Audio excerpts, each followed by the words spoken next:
बिस्मिल्लाहिर्रहमानिर्रहीम। Dear students, अस्सलाम वालेकुम। आज के लेक्चर्स में हम देखेंगे कि एरे क्या होती है और एरे की मुख्तलिफ वेरिएशंस क्या होती हैं और डायनामिक और स्टैटिक एरे में क्या डिफरेंस है, क्या एडवांटेजेस हैं, क्या डिसएडवांटेजेस हैं, ये सारा। क्योंकि अभी हमने एल्गो का पोर्शन ख़त्म कर लिया और एल्गो के पोर्शन ख़त्म करने के बाद अब हम अपने डेटा स्ट्रक्चर्स के पोर्शन की तरफ आ गए। असल में एल्गो का पोर्शन ख़त्म नहीं हुआ। हम जो भी डेटा स्ट्रक्चर्स पढ़ेंगे उनके ऊपर जो ऑपरेशंस परफॉर्म होंगे और उन ऑपरेशंस की जो वर्किंग होगी, यानी जो एल्गोरिथम होगा, उसको हम जो एल्गो के पार्ट के अंदर हमने कुछ पढ़ा है उसके मुताबिक एनालाइज करेंगे। तो ये इनफैक्ट एल्गोरिथम्स का पोर्शन साथ साथ चलता रहेगा, इसीलिए मैंने इसको पहले पढ़ा दिया क्योंकि इसकी ज़रूरत सारे डेटा स्ट्रक्चर्स के अंदर रहती है। ठीक है। और डेटा स्ट्रक्चर्स के अंदर जो सबसे बेसिक और बड़ा बुनियादी सा डेटा स्ट्रक्चर है वो एरे है। ठीक है। तो हम देखेंगे कि एरे की नीड क्या है। तो आइए आगे लेक्चर की तरफ चलते हैं। पहले तो हमें ये समझना कि हाउ मेमोरी वर्क्स। ठीक है ना। तो you can imagine of memory as a chest of drawers to store your things, just like the one it is shown in the diagram. Each drawer can hold one element, and but if you want to store two elements, so you can ask for two drawers, and you can store that two things there. So memory is just like you can say drawers in which you can put your values, your things. ठीक है। तो this is basically how your computer memory works. Your computer looks like a giant set of drawers and each drawer has an address. So each address is some hexadecimal number. Why it is an hexadecimal number? Because address तो असल में होता है binary numbers में, but you see 1 2 3 4 5 6 7 8. So these are 8 numbers hexadecimal, and their equivalent binary number will be 8 into 4 32. So 32 bits address, so it will be a very large number, so it will be very difficult to write those numbers. So hexadecimal number are used as a substitute for that, but in fact its working is binary, so because computer works on binary numbers. ठीक है ना। तो लेकिन हम चूँकि इतने 32 bits के number को लिखना और उसको खुद यहाँ पे स्लाइड के ऊपर लिखना बहुत बड़ा मसला बन जाता है। तो इस वजह से अमूमन आपने देखा होगा, जब आपने असेंबली लैंग्वेज भी पढ़ी होगी तो आपने देखा होगा उसके अंदर क्या इस्तेमाल हो रहा होता है, हेक्साडेसिमल नंबर इस्तेमाल हो रहे होते हैं। So we will use this hexadecimal numbers.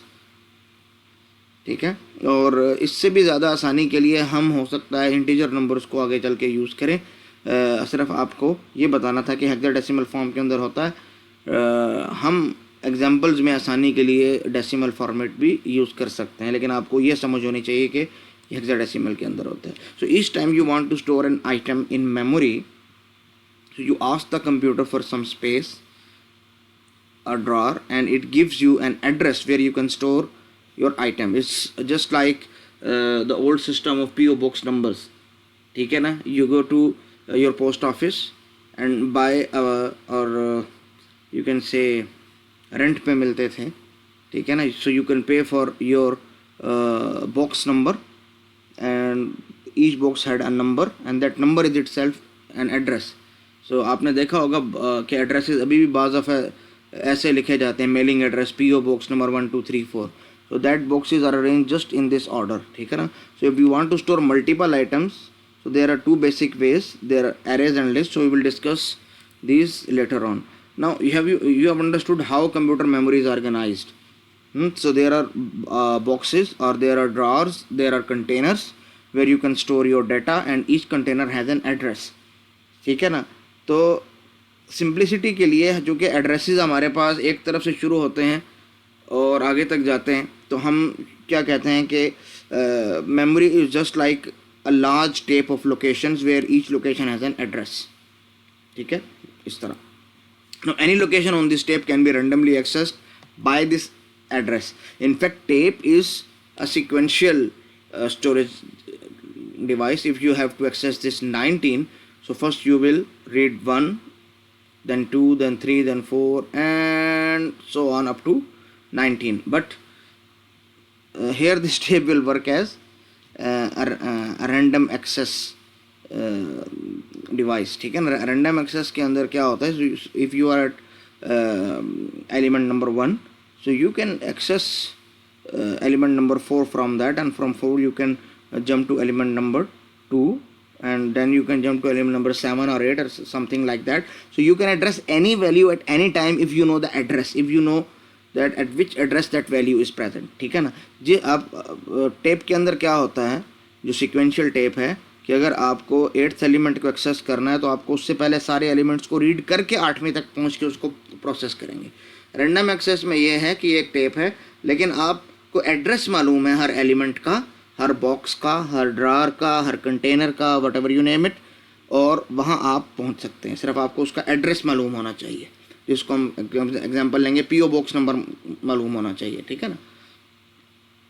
ये ऐसे ही जैसे कि पिजन होल्स होते हैं, you know what pigeon holes are, whenever you go to a mess, so in our navy, so there are pigeon holes. pigeon hole और क्या होता है कि छोटे छोटे खाने होते हैं, where there is a number on each on those holes, and you can put your mobiles or whatever stuff you want, and you can take it after that length. So if you know at which box you have put your things or stuff of whatever it is, mobile or anything, so you can access that, ठीक है ना। तो आपको शुरू से देखना नहीं पड़ता मेरा सामान कहाँ पे, आपको पता है कि आपने होल नंबर 19 के अंदर अपना सामान रखा है, तो यू कैन एक्सेस दैट। तो बिल्कुल यही कॉन्सेप्ट है मेमोरी का।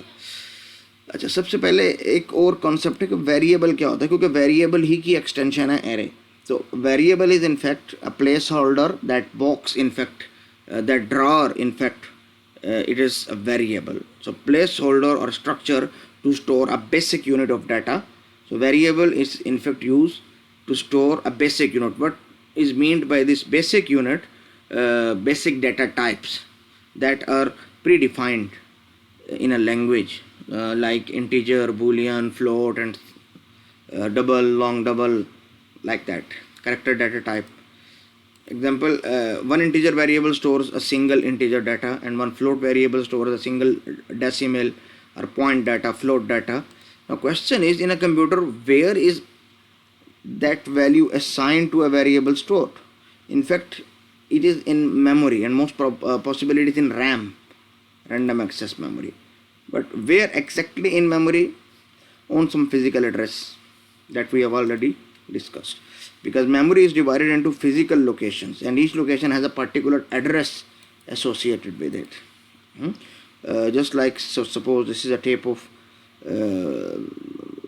values, where each box, each container, or each you can say drawer has some address. For example, 1000, 1001, 1002, and we have named it in decimal for convenience. Otherwise, what convention is to name these as hexadecimal numbers, but we have used integers. By integer we mean a decimal number, just for convenience. And some of the space in this memory has already been allocated to some other variables, or it has already been used by some other program, and now you are declaring a variable int a is equal to 5, and it takes 2 bytes. So nowadays integer takes 4 bytes, but previous versions of C took integer as 5 bytes. So we will consider that this is a short int, because a short int takes 2 bytes. इसमें आप confuse ना हो, 2 bytes में या 4 bytes में। बहुत सी books के अंदर इंटीजर को 2 बाइट्स और बहुत में 4 बाइट्स लिखा होता है। जो पुराने वर्जन्स हैं C++ के भी, तो वहाँ भी ये 2 बाइट्स ही का इंटीजर हुआ करता था, और लॉन्ग जो है ये 4 बाइट्स का हुआ करता था। लेकिन आजकल के जो कंपाइलर्स हैं और जो मशीन्स हैं, वहाँ पे इंटीजर जो है वो 4 बाइट्स का है, और जो शॉर्ट इंटीजर है वो 2 बाइट्स का है। Consider it a short integer, ठीक है ना। ये तो इसको देखिए, एड्रेस तो 2 हैं यहाँ पे, क्योंकि 2 ब्लॉक्स इसने अवेल किए हैं।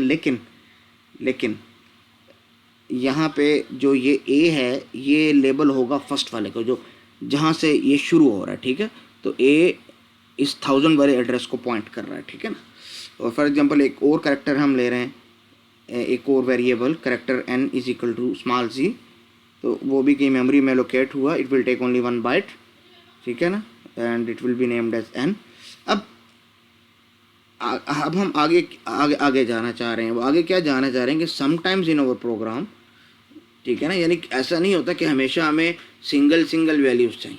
Sometime there might be a need to store multiple data of similar type, ठीक है ना, उसकी डोमेन एक होती है, उसकी टाइप एक होती है, ठीक है। For example you want to store roll number of 10 students, so all of these 10 variables are in fact roll numbers, or you want to enter marks of data structure and algorithm of 10 students. So there are possibly two solutions. First, you will create different variables each having a different name, and second, you will create a collection of variables and refer them by a common name. For example, according to first strategy, you will name as integer num1, num2, num3 up to num10. So इनको सबको declare करना पड़ेगा, सबको अलग से use करना पड़ेगा, operations मुश्किल हो जाएंगे, so that will become difficult. Second is you just, for example, for 3 values you just write int num3, and then you can access by num0, num1, num2, or by num1, num2, num3 depending upon the compiler you are using, ठीक है। so which is a better solution? So the second one looks much better solution. So for example, you have a character array called name, and it contains 3 elements b o b. So these 3 are here, b o b, and there are 3 addresses. B is stored at 1003, o is stored at 1004, and small b is stored at 1005. But this variable name,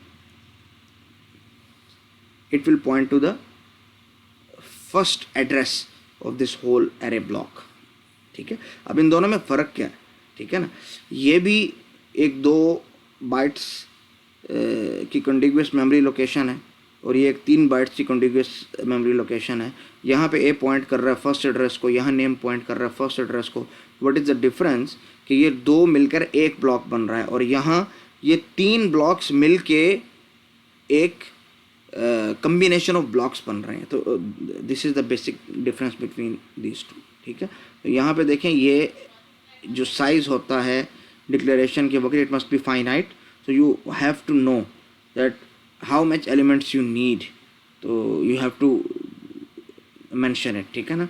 second, हमारे पास क्या होता है कि data type same होनी चाहिए, so it will B false, it will not be correct, it will be wrong if you will write a combination of integer and boolean and character and float data type.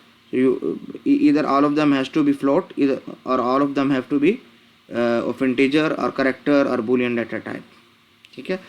और यहाँ पे क्या है, ये तीनों address हैं, तो ये तीनों एड्रेस सारी बात है एक ऑर्डर के अंदर है। Order means a contiguous memory array, ठीक है, यानी array consists of contiguous memory locations, so they are in order. First one is at 103, then if the word size is 1 byte, then next one will be on 1004, and the next one on 1005, and if it contained a fourth one, so that would be 1006. So these are ordered in fact, ठीक है ना।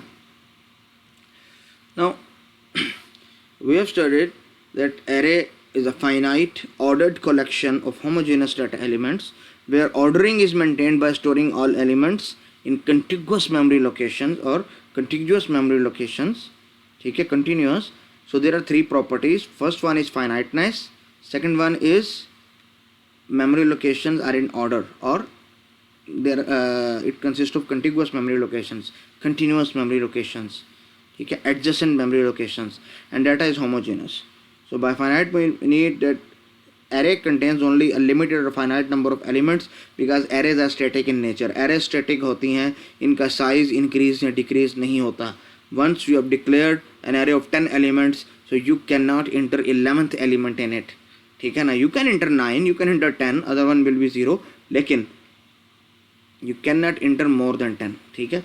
They are ordered. It means first element will the address of first element will be less than the address of second element if word size is 1. What is word size? I will tell you later on. And data is homogeneous means all the elements of an array are of the same data type. Okay, so example, an array of integers to store the roll numbers of all students in a class, or an array of strings to store the names of all the villagers in a village, or all the students enrolled in a data structure algorithm. So before going further, you have to know some of the terminologies, and these terminologies are, so let us say you have declared a short int, the size of array is 5 and the values are 50, 25, 40, 10 and 35, and this is a demonstration of values stored in memory. So these are in fact values. These values are stored at some address. First one is, for example, 1000, and we are considering short int, so it will consist of 2 bytes.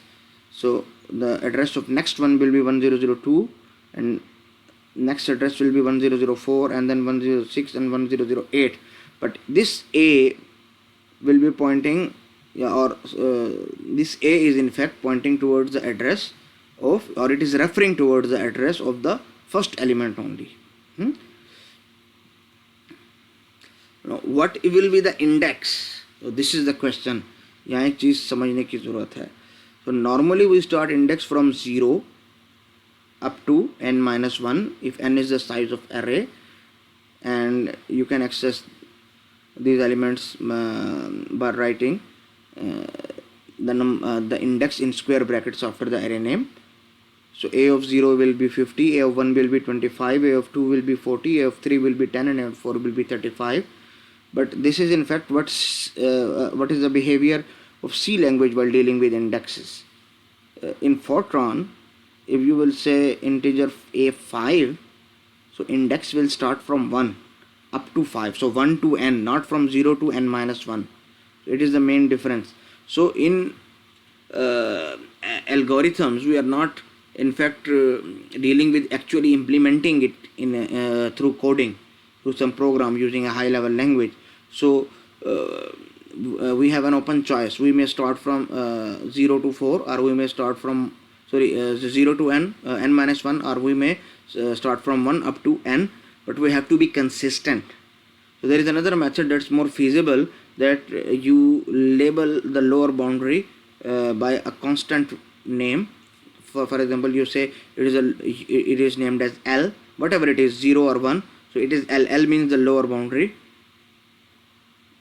and you name the maximum size of the array or the largest index as n. So whatever it is n minus 1 or n.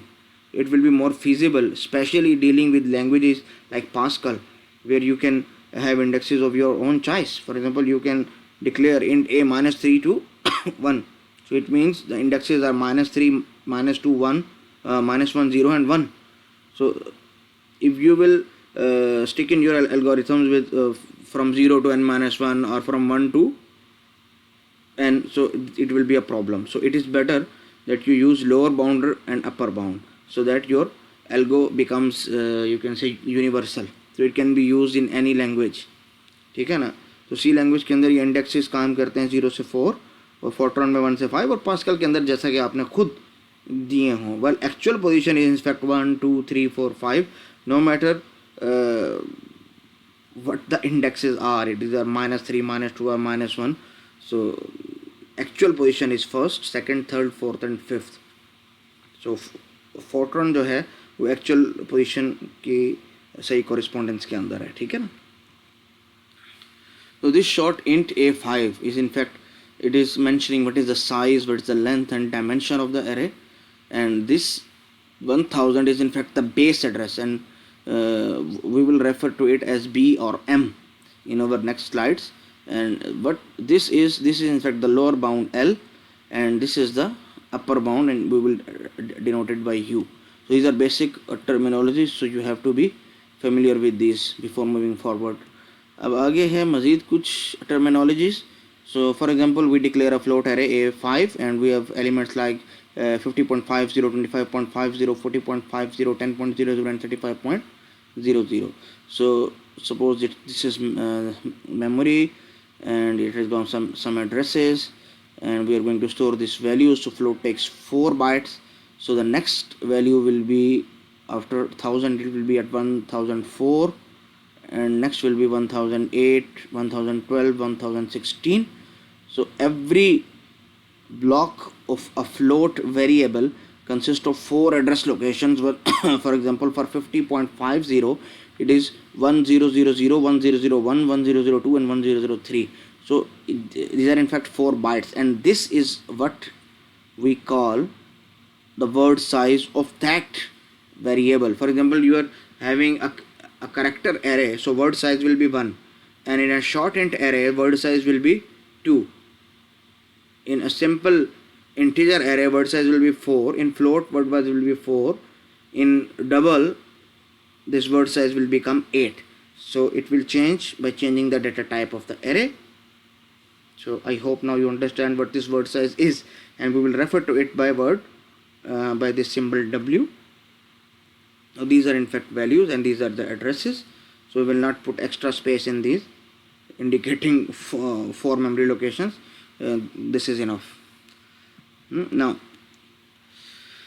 what is size? Size means total number of elements in the array, and it is also called a dimension or length. For example, int a5, so 5 is the size, and type, by type we mean what kind of data it is meant for. For example, int a5 means it will store integer data, and what is this base or base address? We will refer to it as M or sometimes B. So it is the address of memory location where the first element of array is located. So you have to keep in mind all these terminology. It is denoted by M.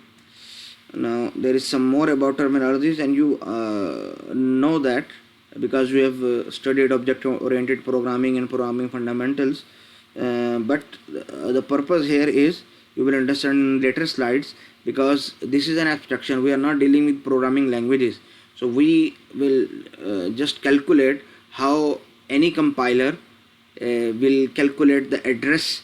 We just mention index, and that address is calculated automatically by the compiler. So how that is done, for that purpose we are studying all these terminologies. So index I, index is denoted by I or J, whatever it is in fact the substrate by which elements in an array can be referred. For example, if I is equal to 0, it means that the value 35, and if I is equal to 1, it means value 33, and if I is equal to 9, it refers to value 31. So it is always an integer value, and there is always a starting index of an array, that is called the lower bound, and it is denoted by symbol L, and there is an ending index of an array, which is in fact the upper bound of the array, so it is denoted by symbol U. So in this example, 0 is in fact this L, and this 9 is in fact U. What is the size? That is 10. So A1 is the element located on index 1, that is 33 here, and A minus 3 is the element located at minus 3. We cannot relate it in this example, but in case of Pascal we can relate it. Now range of indices we have already discussed. It depends on the programming language in which they are created, and in algorithms we are not concerned with the implementation details in the programming languages. We just provide from this to this, so from lower to up. In C we know that index start from 0 up to size minus 1, and in Fortran index start from 1 to size, and in Pascal index have user defined integer values. So what is now this position? Position means first position or second position or third position. It is the relative rank of element in the array. It doesn't depend on the programming language. For example, A1 means the first element in the array. No matter in C, it is in fact A0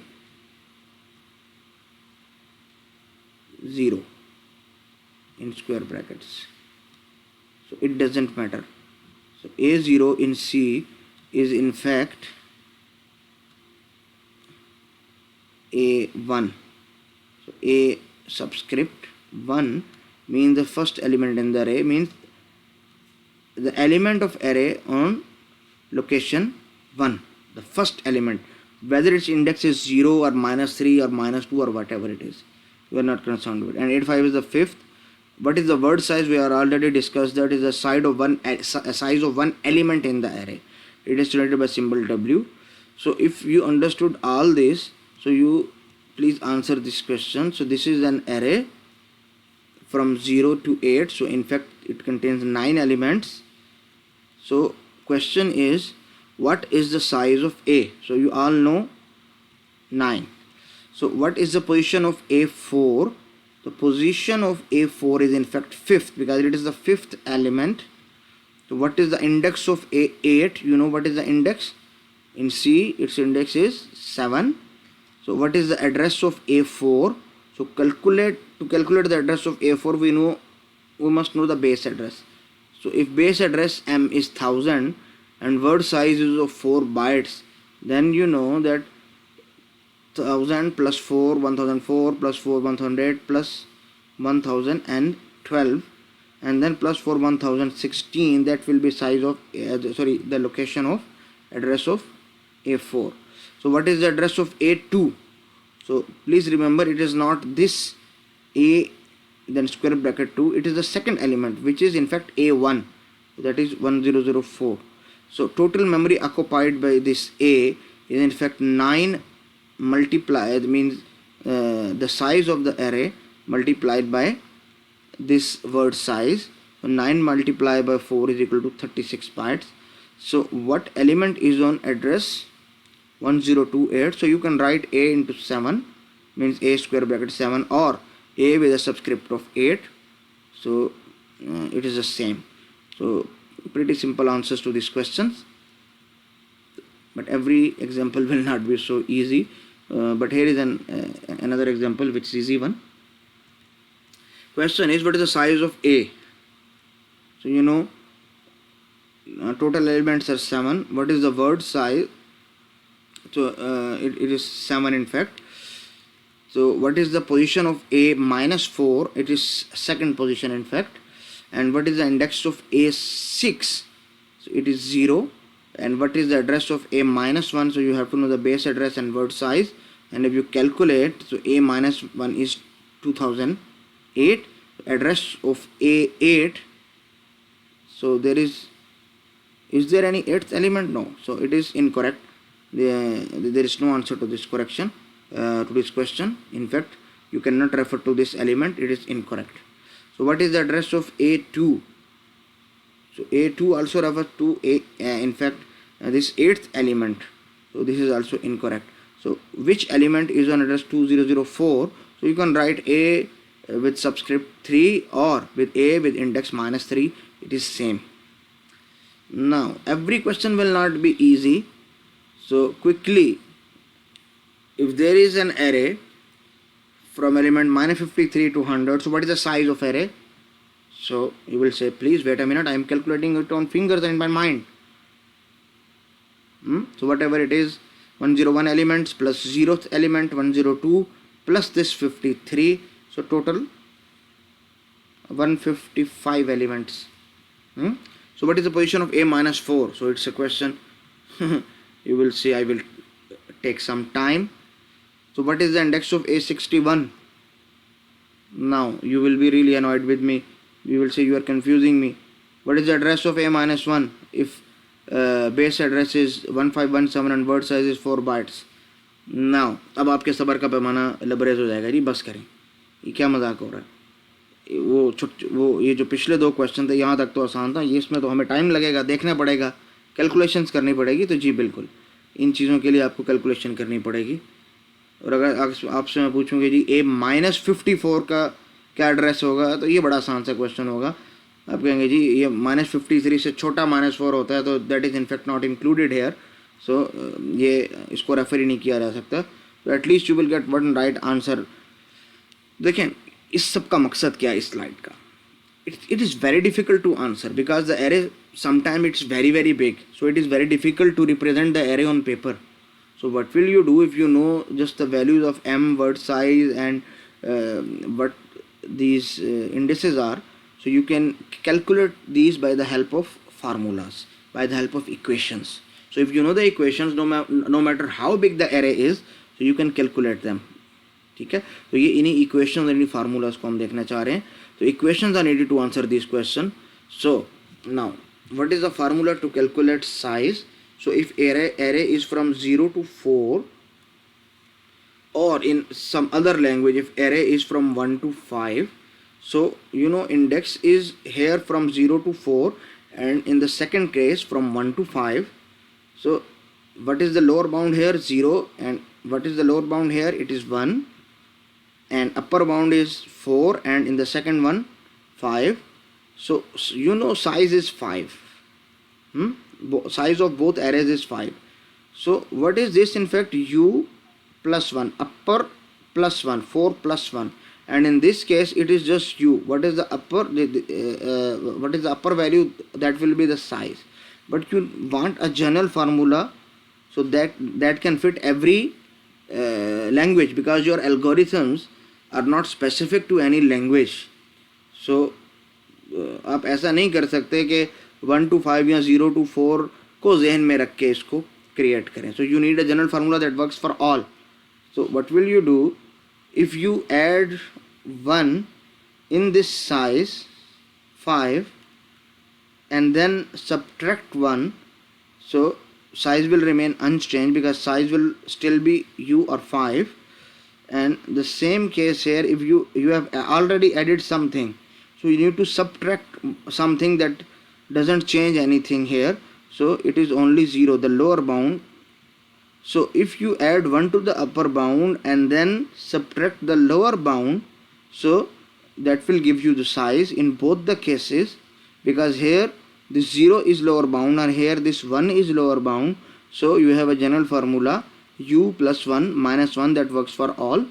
So this is now your formula. You can calculate the size of the array by subtracting lower bound from upper bound and adding 1 to it, no matter what type of indexes you are using. So now your algorithm, your statement has become language independent, and that is one of the characteristics of algorithms. For example, in Pascal style array -3 to 2, you want to know how many elements are there.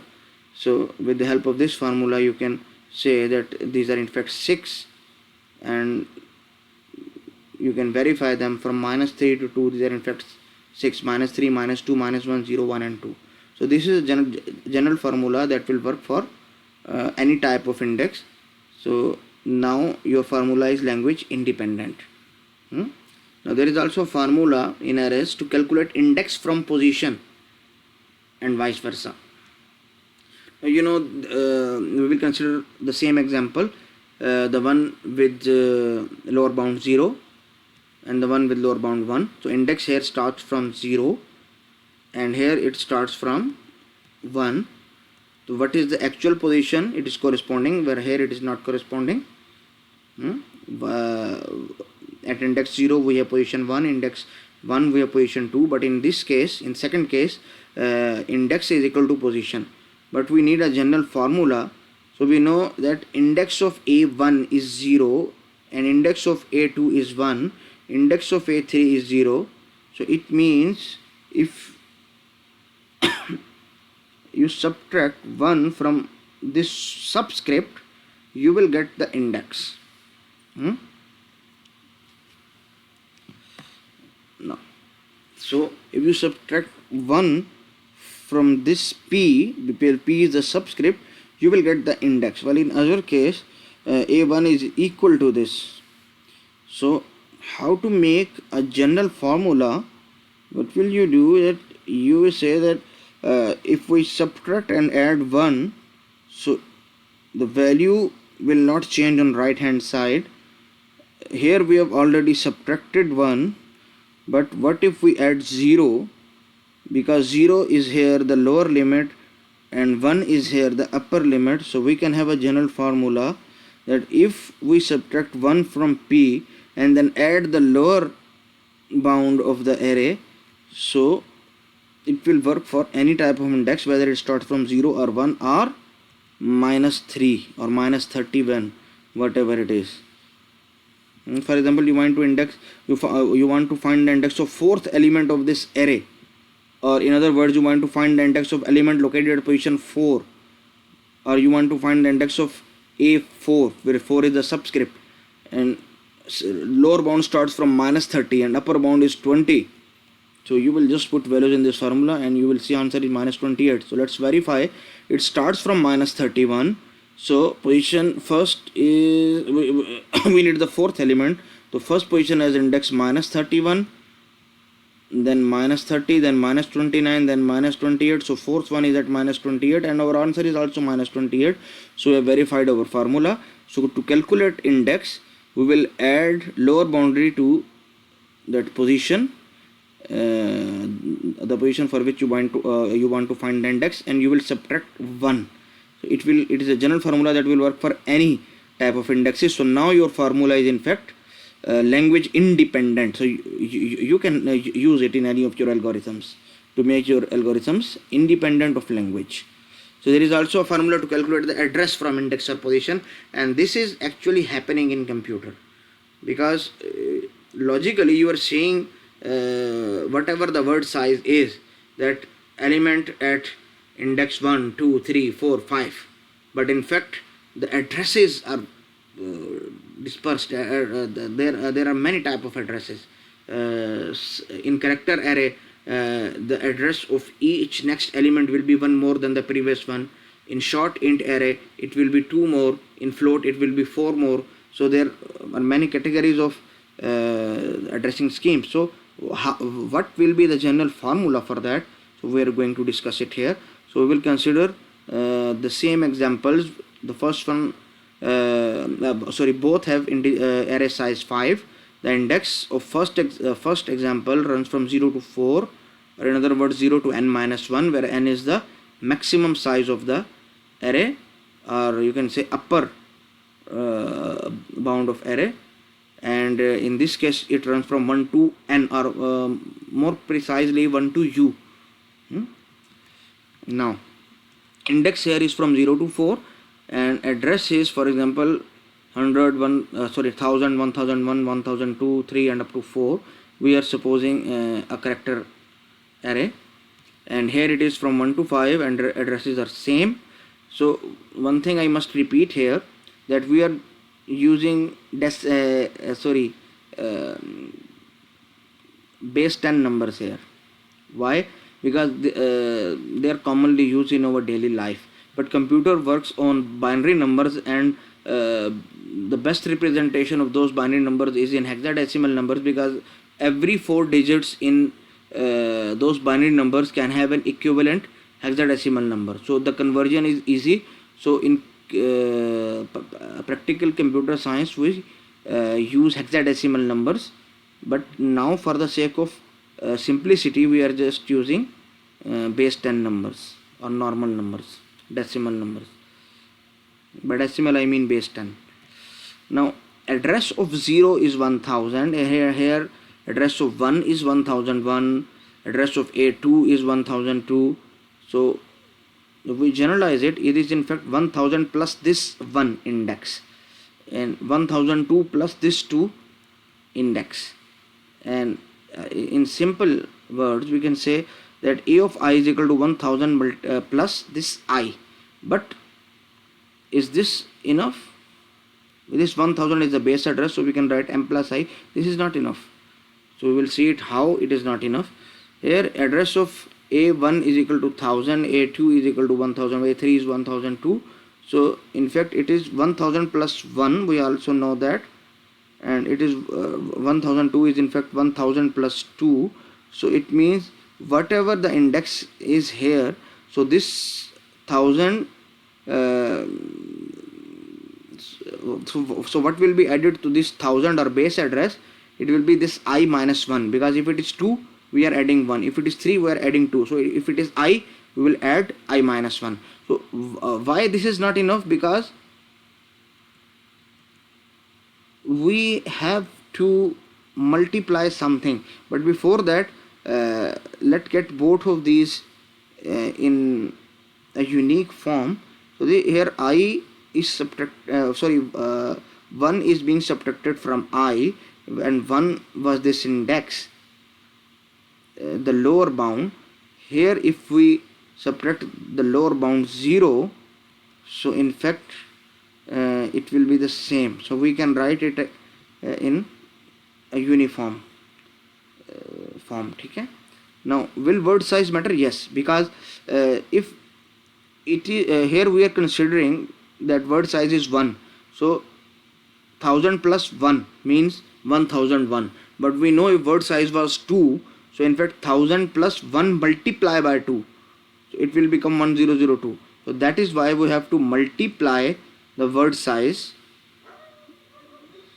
with this I minus L portion in both sides. So this will give us the formula of address if we are given any index.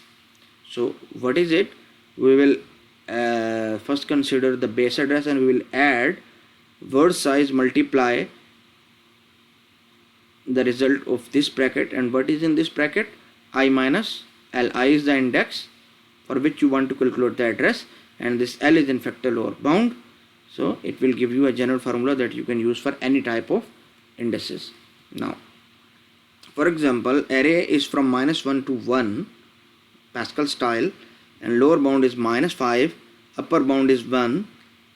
What is M? M is in fact the base address. It is 1000 and word size is 4. So what is the address of element located at index -1? Or in other words, what is the index of A minus 1? So you know this is the formula, and if you put the values here, M is 1000, I is -1, L is -5, and word size is 4, it will give you what? 1016. So let's verify it.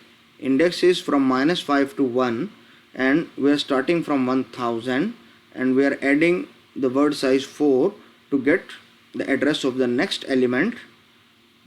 And at index -1, what is the address? 1016, and what was the answer? 1016. So it is the same. This formula is correct. You can verify it by other examples too. Now there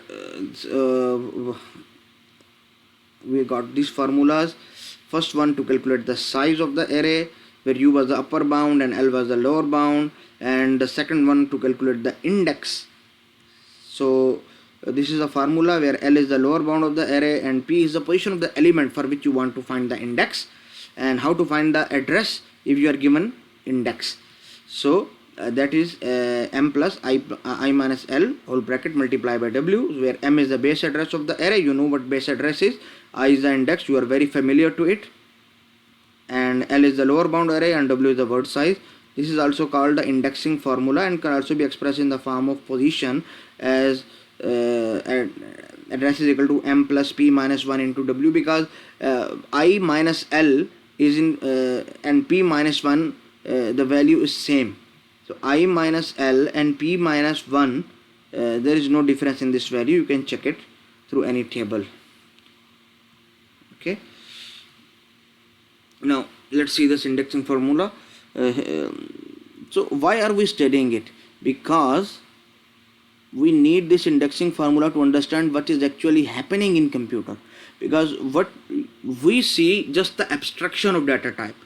We have learned in abstract data types that we are just told how to use it. We are not concerned with the actual working of it. So actually what happens that on abstract level we know that we have a lower index and an upper index, and there are some indexes. So this is just we know. But in fact when you are referring to any any location with index, that index is in fact converted into some address by this formula, and that computer uses in fact that address to locate the value you are looking for. So this actual working is done by computer. You are not aware of it, but now you know that how computer calculates this address. So in physical view there are no indices, there are in fact addresses, because in memory there are addresses, there are no indices. We see arrays and we control arrays with indices. So that is what we see, users see, and this is what is actually happening. So this is logical view and this is the physical view. Hope you understand this. Now there is a question for you people. Suppose an array A -15 to 64 and is stored in memory where starting address is 459. Assume that word size for each element is 2 bytes we are not mentioning any unit here, but this unit is always bytes. So then obtain the following: how many number of elements are there in the array A, how much memory is required to store the entire array, what is the address location for A50, and what is the address location of 10th element, and what element is located at address 599. So you will have to do all these questions by yourself. These are just practice questions. These are not in fact a part of quiz or assignment. So these are just practice questions. So this is another question for your practice, and it's a similar question but with different word size and start upper and lower bound and starting address. So you have to calculate it by yourself, and you can verify it by peer review, and that you will do yourself. You know what peer review is? That you will ask others that what your answer is, you will share your answers, and you will come to know that whether your answer was correct or incorrect. You can use your group, WhatsApp group, for this purpose. So for example, there is an array. Now you are going further, and it contains 5 elements, and these are in fact marks of DSA of 5 students, data structure and algorithm, and index is starting from 0 to 4. So question is, we have to increment all the values by 1. So how will we do this? So definitely we need some process, procedure or function to be done on this array. So what is a process? The process is in fact a sequence of steps that is executed to get this work done. So what that algorithm is, in fact this process is called algorithm. So what is the process of making tea? So you explain, you do this and you get T. So in computer terminology, such process is called algorithm, which you can define in the form of pseudocode or any programming language. So when an algorithm is implemented, it is called a program, and that we all know. That is just a revision. So if this is an array, it's the same array that we used in previous slide. So question is increment all the values by 1. So this 11 and this 20, this 9, this 18, it means we have to traverse. Traverse means we have to read all the values. So what are the steps? So A0 will be incremented. So A0 is equal to A0 plus 1. So it will become 12. A1 is equal to A1 plus 1. So 20 will become 21. A2 is equal to A2 plus 1. So it is, and 9 will become 10. And A3 will be equal to A3 plus 1. So 18 will become 19, and A4 will become A4 plus 1.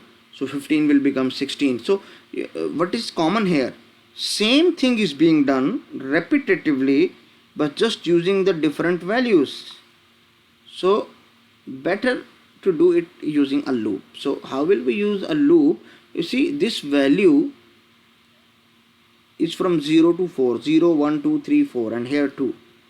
So in fact, if we substitute this 0 to 4 by a variable I, so we will get a general formula for all these 5 statements. So AI is equal to AI plus 1 for 0 to 4.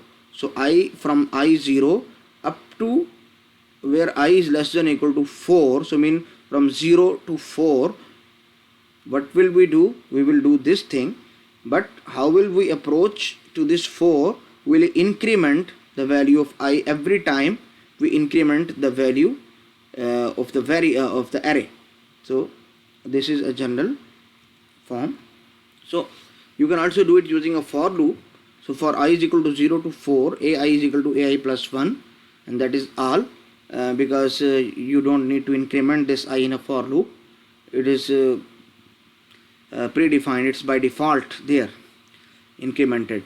So here we are using our first algorithm for this data structure, that is how to traverse the array. Traverse means to read, and after reading we can update it. So updating is not an issue. It is in fact how you are going to read all the values, and that you have learned that you can use it using loops. So we will travel through the array We will visit each and every element of the array and we will do the process what we need. So this is the algorithm. So we will check whether this algorithm is working for this array or not. So how to check whether an algorithm is working or not? We trace it on a paper. So here we are going to trace it using in the slides. So I is equal to 0. So okay, the value of I will be 0. Next statement is while I is less than 4. So we will check this condition. So it's the first iteration of loop. Condition is I is less than equal to 4.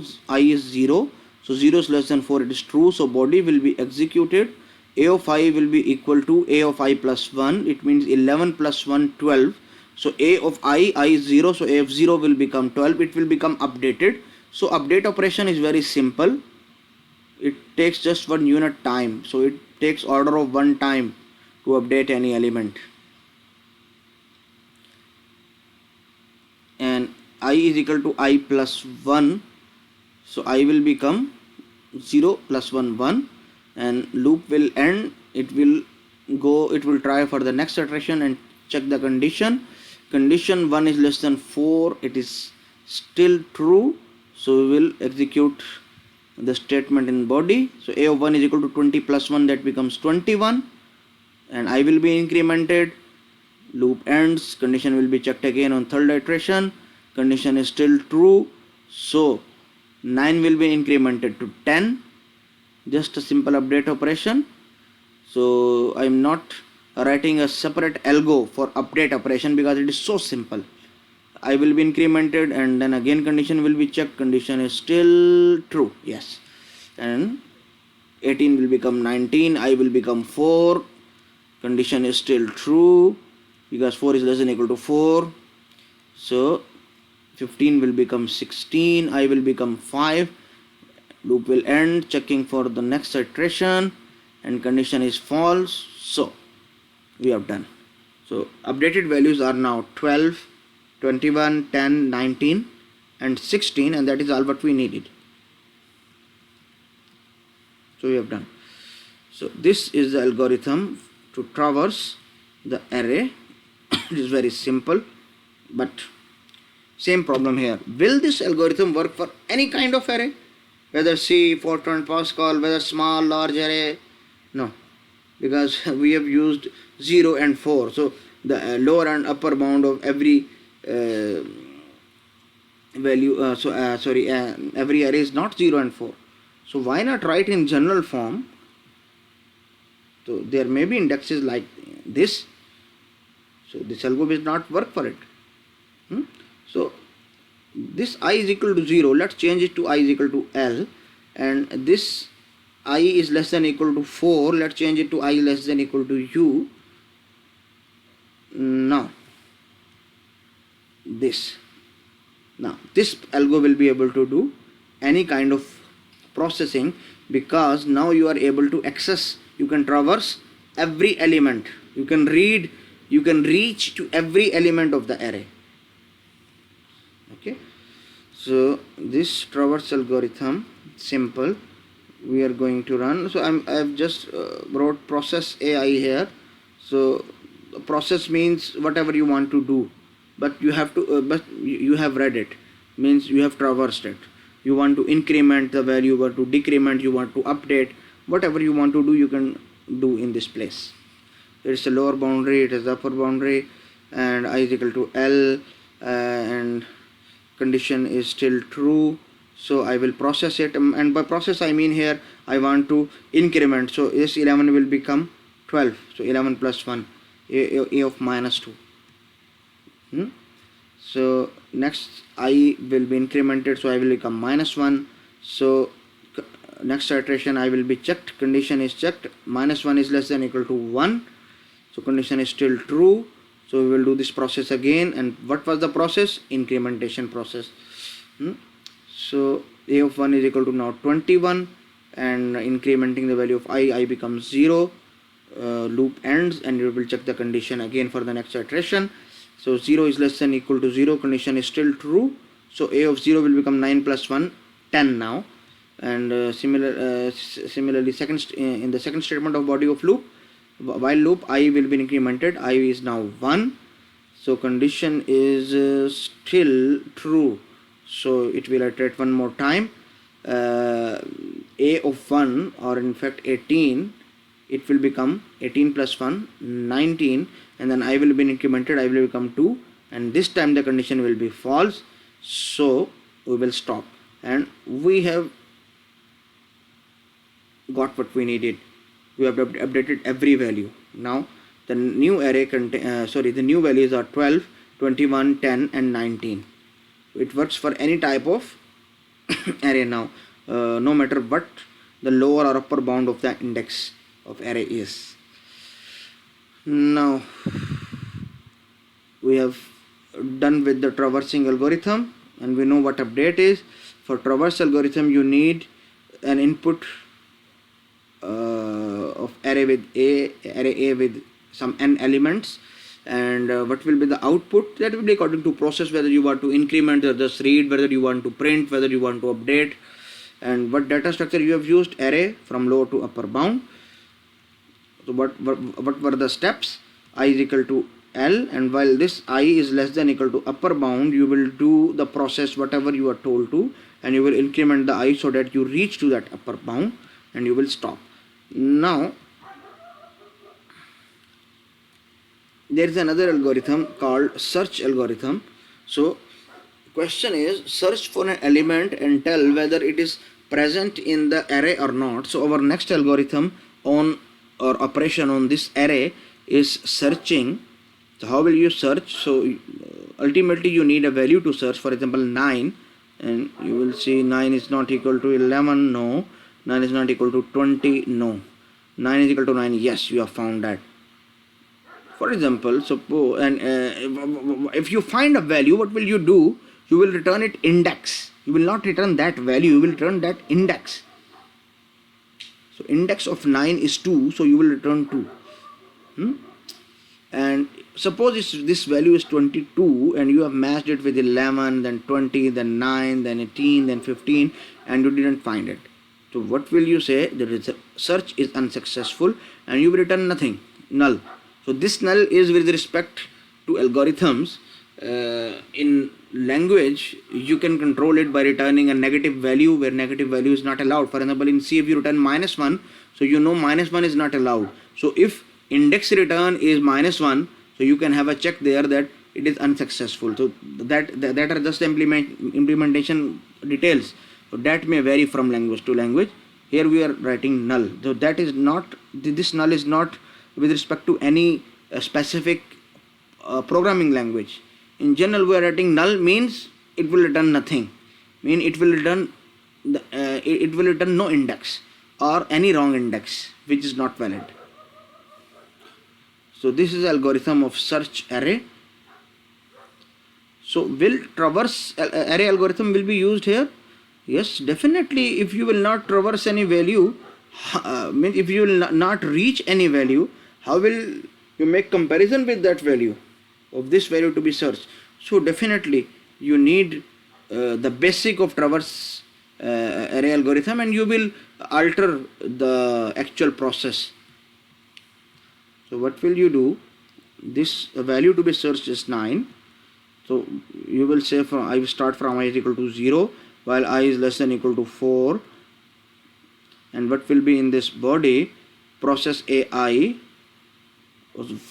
So that will be the searching process, and after that searching process is complete, you will write I is equal to I plus 1. So what is this process in fact? So if A of I means the value of at current index is equal to that value to be searched, then let's have another variable here, found is equal to 0. Initially you suppose that you haven't found it. Now if you find that value, we update it to 1. 1 means it is found, and you will save its location. Location is that I. Initially there is no location. You will return null if nothing found. So this location is I, and these two statements will be executed only if this 9 matches with any of these elements, and we know that it matches with this 9. So it will after execution it will say found is equal to 1 and location is 2. So if found is equal to true, then what will you do? Print search is unsuccessful. But if found is not equal to 0, it means if found is equal to 1, you will print search is successful and you will return the location. So if initially this location is null, so you will return null if nothing is found, and if this location has been updated by this statement, so it means that you have found it, so you will return that location, or in other words the index at which that value has been found. So that is a simple one. So the question is that is this the most optimized or efficient version of searching an array? Can we make it better? See, do we see what happens here, that if you say 11 here, so when I is equal to 0, a of I is equal to 11, condition becomes true and you have found that. But still you iterate for every possible value of I. So you check every value even if you have found it in the first place. So why to iterate all these? So unwanted iterations are not required, they are time costly. So you can add another condition that only iterate this whole thing if you haven't found something. If you have found something, do not iterate. Let this condition be false. If you have found it 11 at first place and now found is equal to 1, so this condition will be false on the next iteration and you will not do any more iteration for all these. So you can save your time by just having this one condition here. So you can make your algorithms optimized, and this is what you have to do by yourself. This is just an example. So will it work for any type of array? Again, we need here to be very general. So I is equal to 0, I is less than equal to 4, this value 9 in fact also. So you have to change this. So I is equal to 0, so it is better to write I is equal to L, means whatever the lower bound is, and this I less than equal to 4 means I is less than equal to U.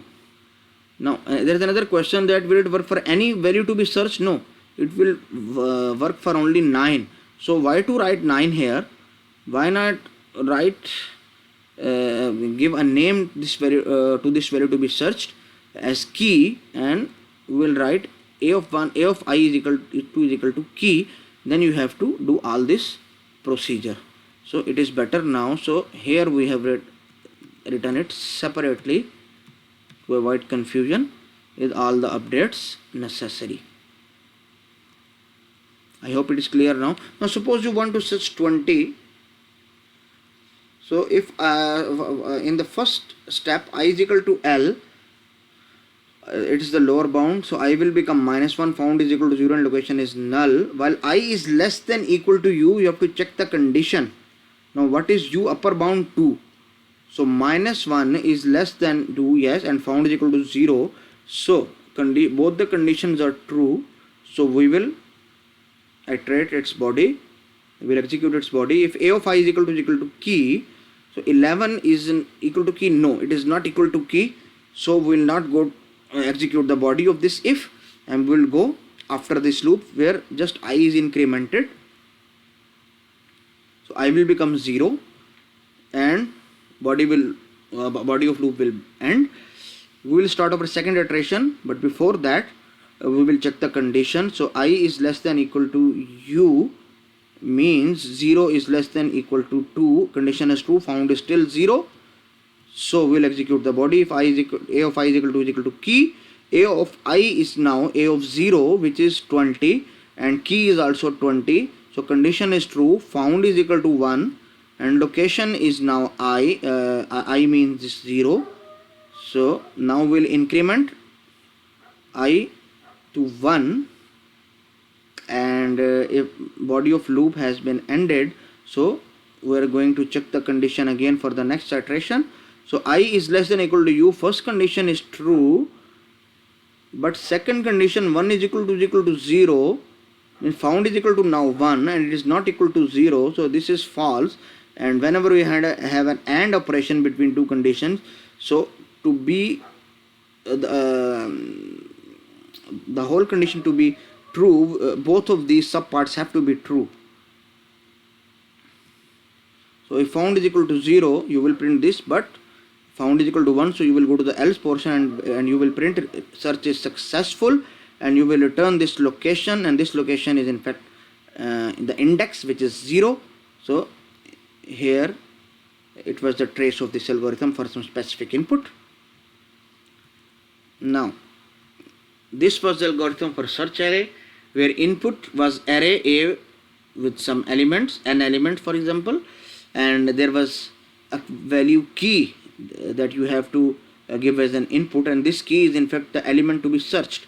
What will be the output? On success, appropriate message, and return the index or location of key, and on failure you will return null with an appropriate message. And what data structure you are working on? Array. Now the next operation is how will you insert an element in array. For example, you want to insert 16 in this array, so can you do it? It is not possible because array is already filled, so there is no more location, you cannot insert. So what will you do? Array is already full. This insert operation is in fact append operation. Append means to insert at end, and there is a version of insert wherein remember this, whenever insert is used in contrast with append operation. Append means insert at end, and insert means that you can insert at anywhere. You can insert at beginning, you can insert at middle, so you can do anything. So here we are using insert as append operation, means insert at end. It is not possible because array is already full, but in this array it is possible. But first we have to see that this array is not in proper form, it is corrupted, because in array you cannot have null values in between. You can have null values at the end, but you cannot have null values in the middle somewhere. So this is a better version. This is not polluted. So here last index or location is null, so there is an empty space. Null means that hasn't been initialized yet, so you can insert a value here. So you see, one thing is update. Update means you override the values. That is something different. That is very simple operation. This is insert. Insert means that you have to keep the original values and you insert an extra value at the end if there is some place. So if there is no place, it is not possible, and if there is place in middle, it is possible, but first it has to be unpolluted, it has to be cleansed, and in this case everything is okay, so it is possible. So at which location index the element is to be inserted? So this is a question, and I have already told you that in this case we mean by insert the append operation, which means inserting at the end. If we will use both of these in contrast or sideways, so these will be counterparts, as insert can be inserting any at any index, at index 0, at index 1, at the end, whatever it is, and this and append means to insert at the end. So this is a major difference, you have to keep it in mind. So insert an array, so you have to insert an array 16 in this array. So at which location? So we will suppose at location number 1. So if you want to insert it at location number 1, it means you are not saying to insert it at last location, because inserting at last location is very easy, appending is very easy. Now we are dealing with insert operation where you want to insert in between something. Now at which index? At index number 1. So it means if you want to insert something here, so you will not disturb all these values. But how it is possible, let us see. So first solution is that you say a of 1 is this 16. You want to insert this 16 on index number 1. So keep it simple. A of 1 is 16 and then stop. This is a simple algo. Just 2 steps in this algo. A of 1 is 16 and then stop. Oh, what happened? 20 vanishes. It doesn't work because where is 20? Where it has gone? No, it has gone to somewhere it cannot return. So it should be proper insertion operation, not updation that I have told you. Updation means you are altering the previous value. Insertion means you will not alter any value, means you will preserve the previous value. So here we have a second solution. So what you will do, you will say A of 4 is equal to A of 1. You will keep that value. You place that value 20 here, and then you will update the value at A of 1 with 16. Now you have inserted 16. Now does it work? No. Because why did you alter the order? Because 20 needs to be before 9 and after this 16, if 16 is inserted at this location. So original sequence is changed and this data is not you can say cleansed. It is polluted data. So there is another solution. What the solution is, that you don't want to alter the order and still you want to insert, you don't want to update, you want to preserve the values and in order. So what will you do? You will move these 3 values to the next location here. Now 29 and 18 are moved here, and then you will insert the value 16 here. But there is a question, will downward shifting start from top to bottom or bottom to top? Means will 20 will be shifted down first or 18? So what problem will happen, you see, from this downward shifting, if we start from top, so if we move this 20 to here, so this 9 will be vanished. So we cannot get this 9. Elements will be lost and every value will be 20. So this will not work. So the only solution is that we start from bottom to save the values. So what will we do? We will move this 18 here, and this 9 we will overwrite on this 18, and this 20 we will overwrite it on this 9. So 29 and 18 are still there, and then we will update this value at the end. So because all elements are preserved now, it can work. So here is the algorithm. So what will we do? First, A of 4 is equal to A of 3. Then A of 3 is equal to A of 2, because we are doing downward shifting from bottom. And then A of 2 is equal to A of 1. And at the end, when we have shifted and preserved all the values in order and made room for the value to be inserted, we will update this 16. A of 1 is equal to 16.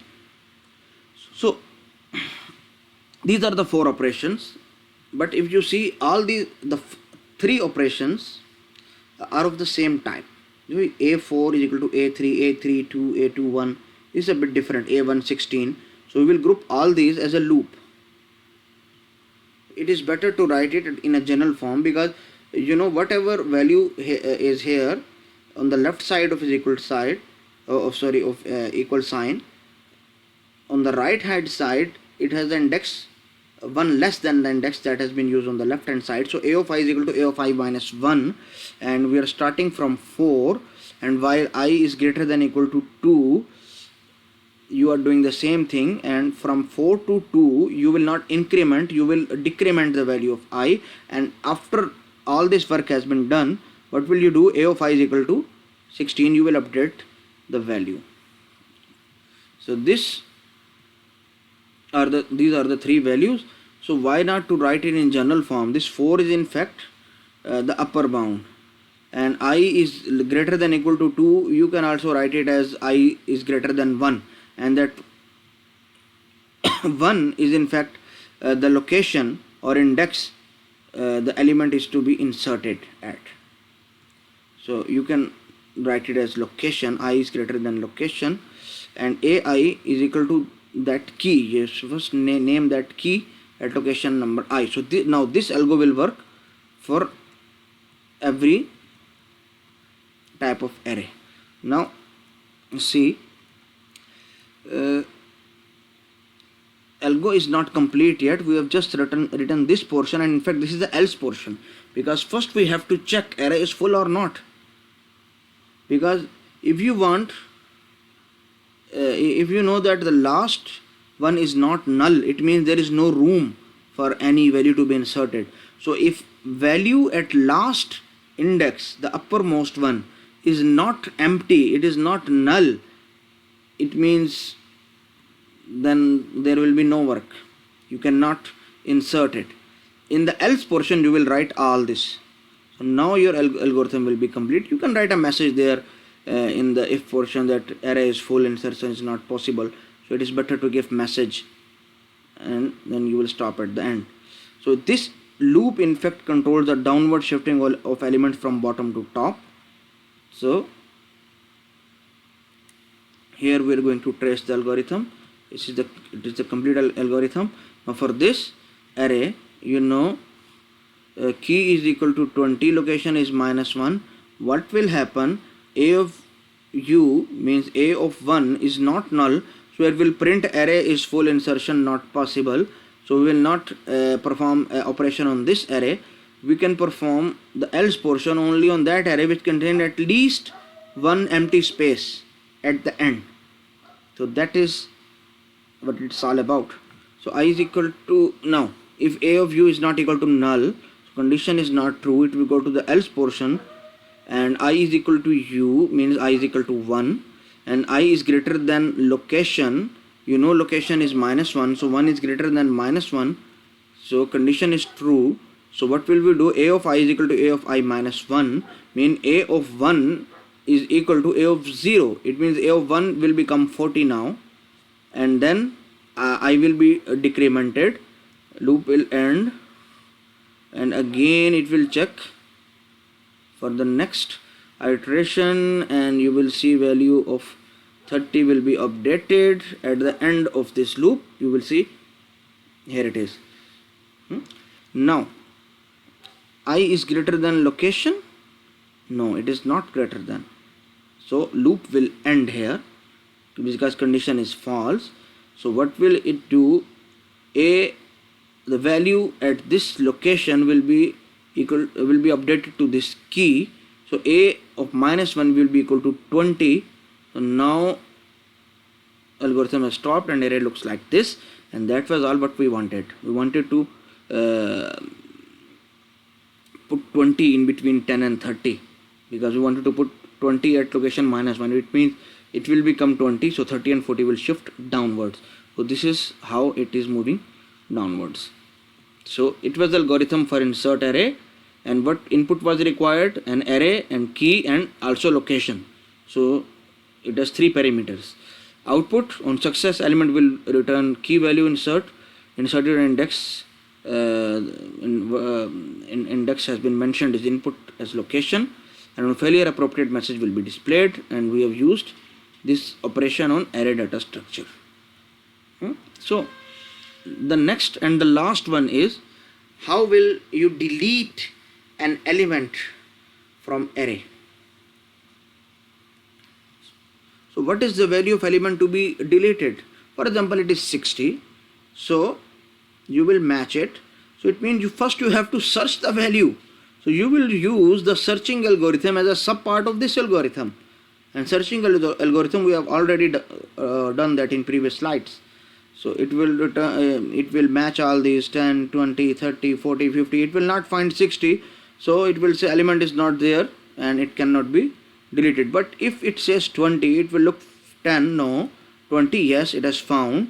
So 20 is the variable, and what index it will return, because searching returns the index, it will return the location number 1.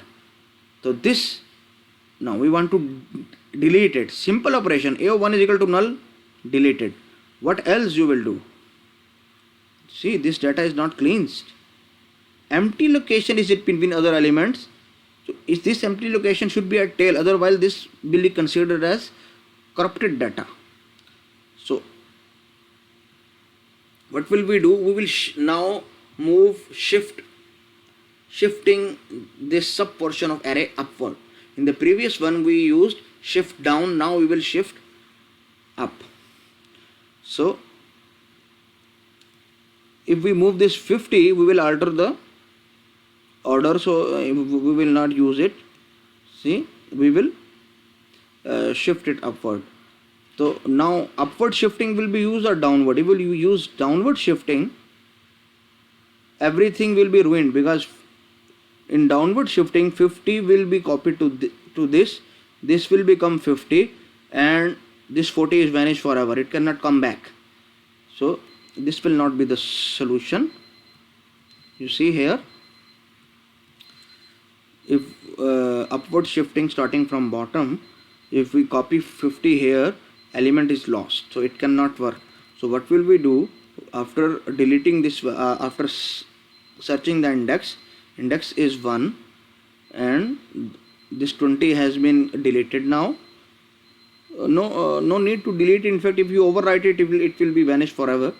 So this 30 will be moved above, and then this 40 will be moved above, and then this 50 will be moved above, and then the last 50 you can say it is null. So in this way you can delete the array. So if this is the array, you want to delete an element of the array, you want to delete 20. What are the steps? Now you know I is equal to search array A20 means in array A you want to delete, you want to search the index of 20, and it will return you I is equal to 1 because 20 is the index. And then what will you do? A of I is equal to A of 2 because you are moving up, it is upward shifting from top, and then 40 to 30 because A of 2 is equal to A of 3, and then A of 3 is equal to A of 4, and then you will say A of 4 is null. So you have deleted the value of index 1, but we will assign null to the last value because we need the empty spaces or the null values at the end of array, not in between any of the elements. So this is necessary. Now all these three have a similar pattern, so let's use a loop for these. So A of I is equal to A of I plus 1, and this statement will be copied, and while I is less than equal to 3, so it means I run from this index 1 to 1 less than this 4, and while I will be incremented because it's going up, and A of 4 will be null. So let keep it general. So this value is in fact key, so we will write I equal to search array A key, and then I is less than equal to 3 is nothing but I is less than 4, and this 4 is in fact the upper bound. So we will see we can use I is less than u. So what you have to do all this work, and at the end you have to update the last value as null. So you will write A of u is equal to null. So that will be the algorithm. But all this will happen if this value is found. If this null is null, then you will have to print key not found and deletion not possible. So now this algorithm is complete, and this loop is in fact controlling the upward shifting of elements starting from top. So this is how it works. This is the algorithm.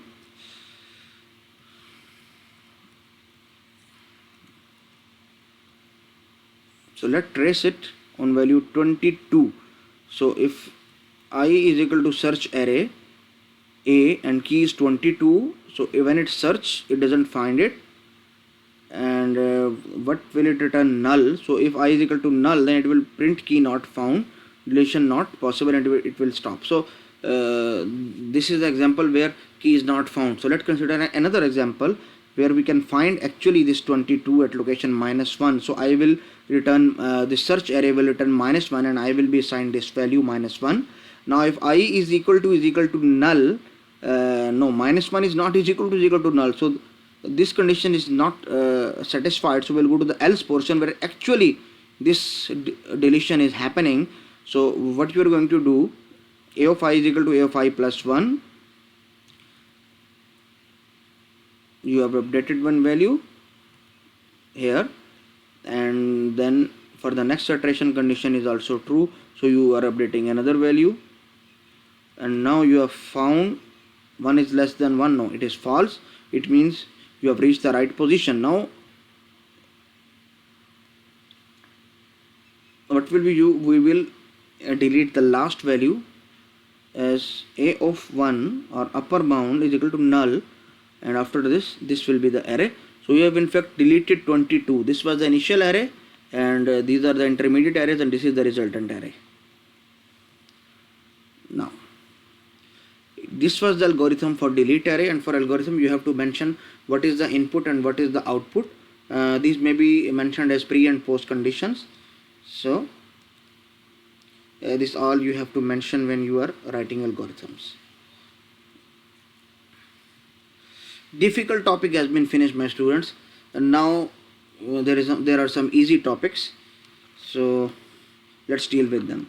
देखो, अभी तक आप लोगों ने जो पढ़ा है ये वन डायमेंशन एरे था, और उसके अंदर हमने खूब देखा कि वन डायमेंशन एरे होती क्या है, स्टैटिक होती है, इसको डिक्लेयर कैसे किया जाता है, और इसका साइज़ क्या होता है। इस पर मुख्तलिफ फार्मूले हमने देखे जो हम यूज़ करेंगे मुख्तलिफ न्यूमेरिकल के तौर पे। हमने देखा कि लॉजिकल और फिज़िकल व्यू कैसा था, तो इनफैक्ट हमें क्या नज़र आ रहा होता है और एक्चुअली कंप्यूटर के अंदर क्या काम हो रहा होता है।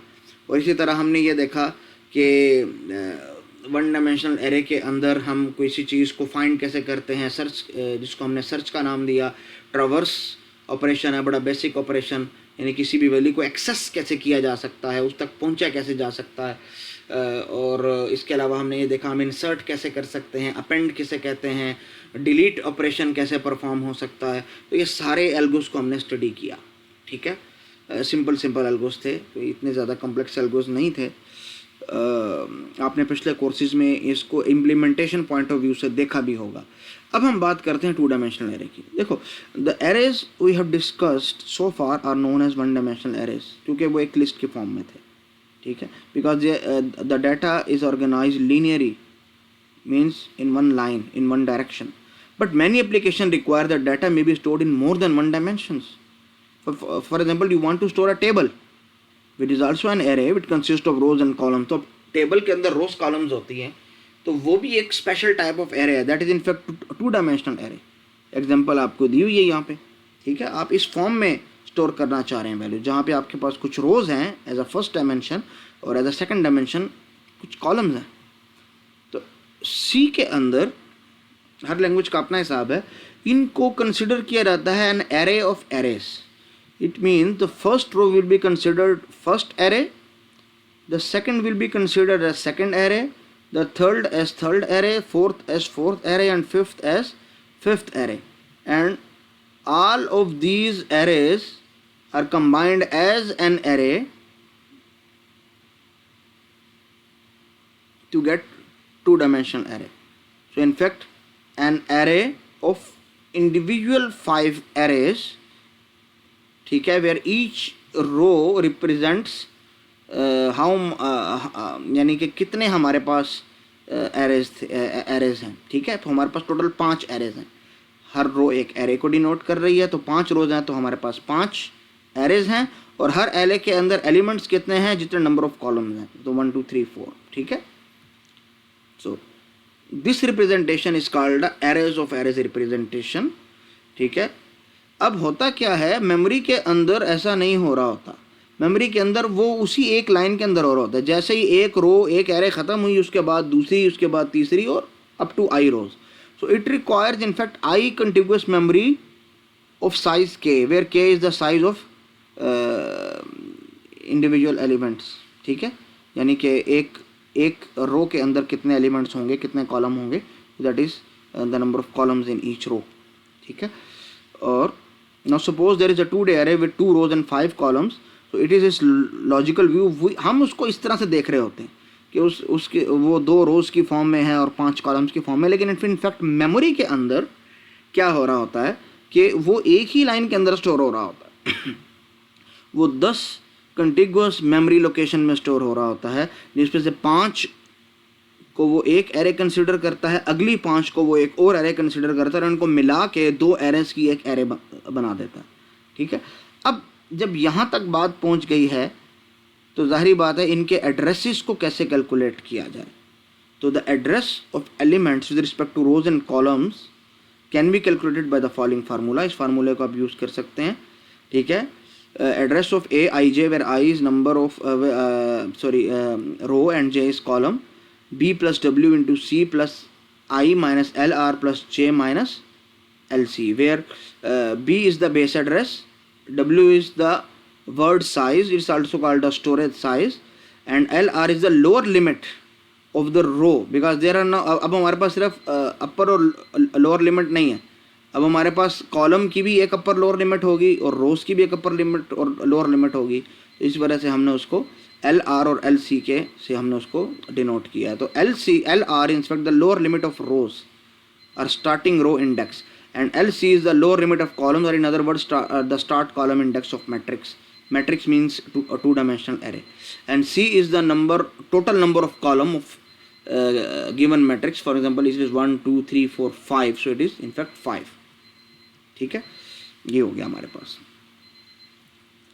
अब आ जाते हैं कि मल्टी डायमेंशनल एरे क्या होती है। देखो, एक है 1 डायमेंशनल, 2 डायमेंशनल, भाई 3 डायमेंशन, 4 डायमेंशन, 5 डायमेंशनल की एरेज भी हो सकती हैं।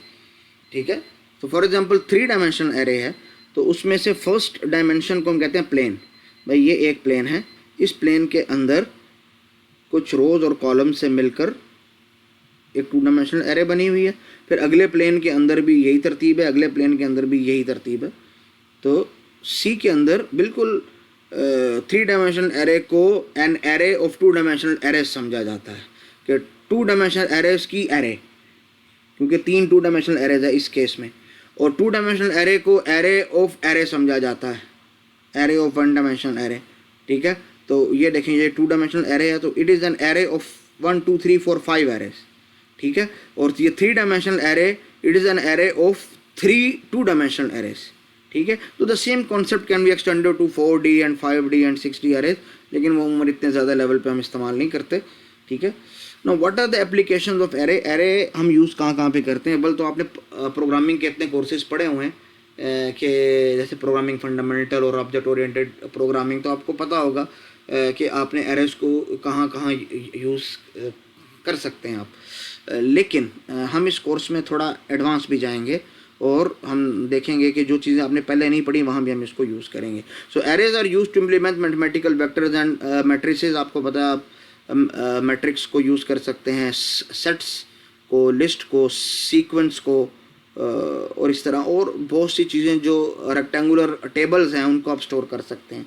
बहुत सी डेटाबेस जो हैं वो इस्तेमाल करती हैं एरे डेटा स्ट्रक्चर को, और बहुत से दूसरे डाटा स्ट्रक्चर्स एरे के ज़रिए इम्प्लीमेंट हो सकते हैं। फॉर एग्जांपल आपने एक लिस्ट या हीप या हैश टेबल या क्यू या स्टैक को आप एरेज के ज़रिए इम्प्लीमेंट कर सकते हैं। We will see that when we will study these list, heap, hash table, queues and stacks. ठीक है, अच्छा, हर चीज़ की अच्छाइयाँ बुराइयाँ होती हैं। ठीक है, कोई चीज़ भी परफेक्ट नहीं होती, तो वही सबक आगे चल रहा है। तो बट इज़ गुड थिंग कि एरेज के अंदर हमें फास्ट एक्सेस मिल जाता है, रैंडम एक्सेस मिलता है। वो रैंडम एक्सेस कैसे मिलता है? देखें, आप सिर्फ इंडेक्स का नंबर मेंशन करते हैं और कंप्यूटर उसको सिंपल कुछ फार्मूलोस को फार्मूले में वैल्यूज़ को जमा मनफी ज़रब दे के एड्रेस कैलकुलेट करके वैल्यू को एक्सेस कर देते हैं। तो मतलब ये कोई कांस्टेंट टाइम ऑपरेशन है, क्योंकि कुछ 1-2 मल्टीप्लिकेशन और 1-2 प्लस माइनस ऑपरेशन है बस। तो ऑर्डर ऑफ 4 5 हो या ऑर्डर ऑफ 1 हो या ऑर्डर ऑफ C हो, it's a constant time operation, it is fast. ठीक है, मेमोरी एफिशिएंट बहुत ज़्यादा है क्योंकि इसमें मेमोरी ओवरहेड नहीं है, हमें सिर्फ वैल्यू स्टोर करनी है तो बस। ठीक है, वैल्यू, हमें इंडेक्स स्टोर नहीं करना पड़ता, हमें इंडेक्स वेरिएबल के जरिए सिर्फ रेफर करना पड़ता है। इंडेक्स स्टोर नहीं होता वैल्यू के साथ, तो हमें सिर्फ मेमोरी लोकेशन सिर्फ वैल्यू के लिए चाहिए, कोई एक्स्ट्रा चीज़ इसके साथ सेव नहीं हो रही। आप देखेंगे लिंक लिस्ट के अंदर एक्स्ट्रा चीज़ें भी सेव हो रही होती हैं। ठीक है, अच्छा, बैड थिंग ये है कि इसमें डिलीशन और इंसर्शन का प्रोसेस बड़ा स्लो है, क्योंकि सिर्फ वैल्यू को ख़त्म नहीं करना है, बाकी सारी वैल्यूज़ को मूव भी करना है। तो ये बड़ा मसला है। इसके साथ इंसर्शन में भी ऐसा होता है। और उससे बड़ा मसला ये है कि इसका साइज़ फिक्स है, स्टैटिक है, इसका साइज़ चेंज नहीं होता। तो फॉर एग्ज़ाम्पल, अगर आपने शुरू से सही प्रिडिक्ट नहीं किया कि आपको कितनी वैल्यूज़ चाहिए आपके प्रोग्राम के अंदर, तो आपको बड़ा मसला हो सकता है। मिसाल के तौर पे आपने किसी के लिए कोई प्रोग्राम बनाया जिसको आपने एस्टिमेट लगाया था कि 1000 वैल्यूज़ चाहिए होंगी, 1000 कस्टमर्स का डाटा था, तो आपने एरे की जो डेप्थ डिफ़ाइन की वो 1000 वैल्यूज़ की थी, लेकिन उसकी सेल बहुत ज़्यादा हुई और वो तो एक हफ्ते में 1000 वैल्यूज़ हो गई। अब आप क्या करेंगे? मसला हो गया ना, एरे का साइज़ तो चेंज नहीं कर सकते। इसी तरह अगर आपने एस्टीमेट किसी और तरीके से लगाया था, गलत लगाया था, वो इस तौर पे कि आपने समझा कि 2000 वैल्यूज़ होंगी और वैल्यूज़ आपको ज़रूरत पड़ी सिर्फ 4-5, तो आपने तो वो 1000 वैल्यूज़ रिज़र्व की थी, तो बाकी 955 वैल्यूज़ जो रिज़र्व की हुई हैं कोई और उनको इस्तेमाल भी नहीं कर सकता, क्योंकि आपने उनको रिज़र्व किया हुआ है। तो मेमोरी का वेस्टेज बहुत ज़्यादा हो रहा है, इनएफिशिएंट यूज़ है मेमोरी का।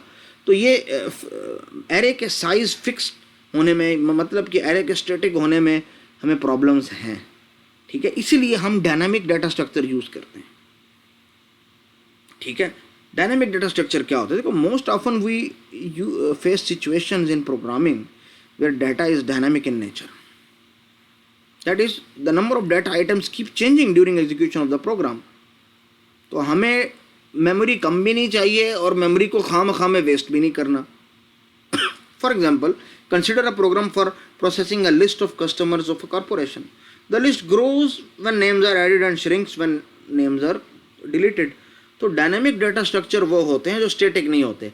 जितनी ज़रूरत पड़े उतनी मेमोरी हम एलोकेट करा लेते हैं और जितनी ज़रूरत नहीं पड़ती उसको हम फ्री करा लेते हैं, ठीक है। तो when list grows we need to allocate more memory space to the list to accommodate the additional data items, and similarly when we delete, तो इसी तरह होता है। तो such situations are handled using dynamic data structures. और जाहिर बात है, डाटा स्ट्रक्चर तो हम मेंशन कर रहे होते हैं, तो मेमोरी को जो मैनेज कर रहा होता है ऑपरेटिंग सिस्टम का पार्ट, तो जाहिर बात है उसकी कोलैबोरेशन से सारा काम हो रहा होता है।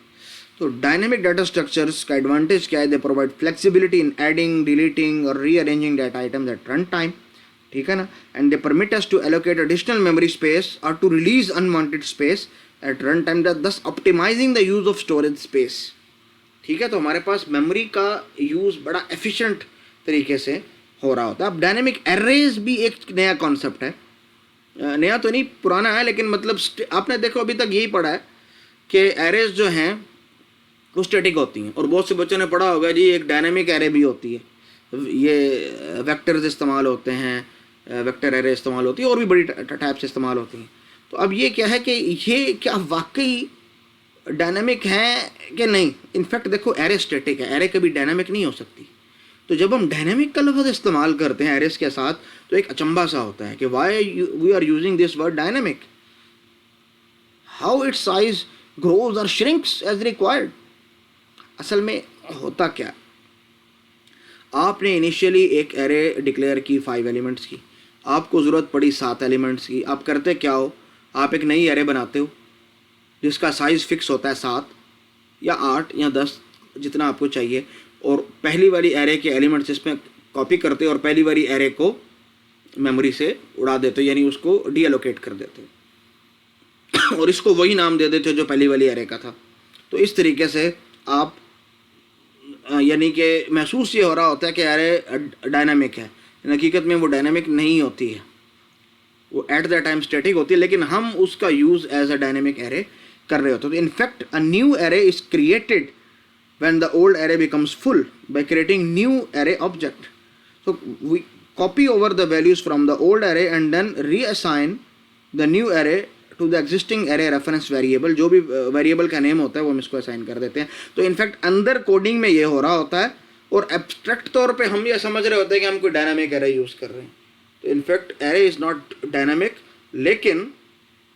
लेकिन एक एब्स्ट्रैक्ट डाटा टाइप के तौर पे डायनेमिक एरे इस्तेमाल होती है।